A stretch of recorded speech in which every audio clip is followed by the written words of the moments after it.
Violet has taught Emmeline how to take the top off of a Canadian thistle by bending the stalk of the thistle backwards and then chewing it down. And she's about to do another. See that?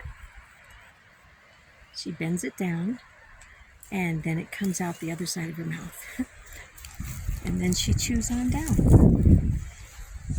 It's an excellent skill, and why you never want to cut down your Canadian thistles. Because on a homestead, there are 2 foods that will make your goat milk be superior.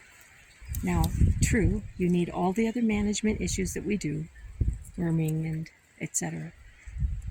I do fecals, I don't just worm. If the fecals call for it, I worm, but they never do. And you know why? Because there are black walnut trees down here, and the goats know that that keeps the worms at bay if they just nibble on them here and there. You don't want too much, or they get too much of the tannic acid in their system. But a few of them at nibbling reach, perfect. And the Canadian thistle is the other thing. And then the third, well, there's 2 other plants in here, burdock, and over here, stinging nettle. You want pastures for your dairy goats that have really rich nutrition, high density nutrition forage. And you can't go wrong with stinging nettle, which they don't eat until it's dry. So don't go thinking that, well, they're not touching it. Well, they do. They do eat it in its season when they know best. Canadian thistle, which they obviously prefer even over the bluegrass behind them. You see them cutting it off, taking the head off. And she knows right when she can harvest the Canadian thistle. And then the third thing over here, so there's nettle, thistle, burdock. Burdock you would think would kill a lot of the grass because it spreads. But the goats keep it nibbled so that it's just the right height and always coming back for them.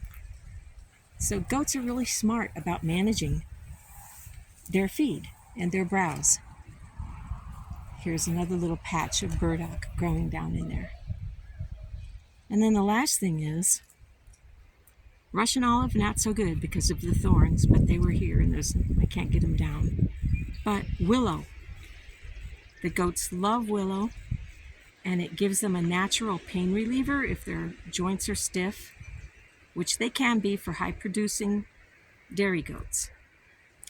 And fruit that doesn't have a pit, unfortunately that Potawatomi plum will have a pit, but I let it stay, and as a baby they're nibbling up past where the fruit will set.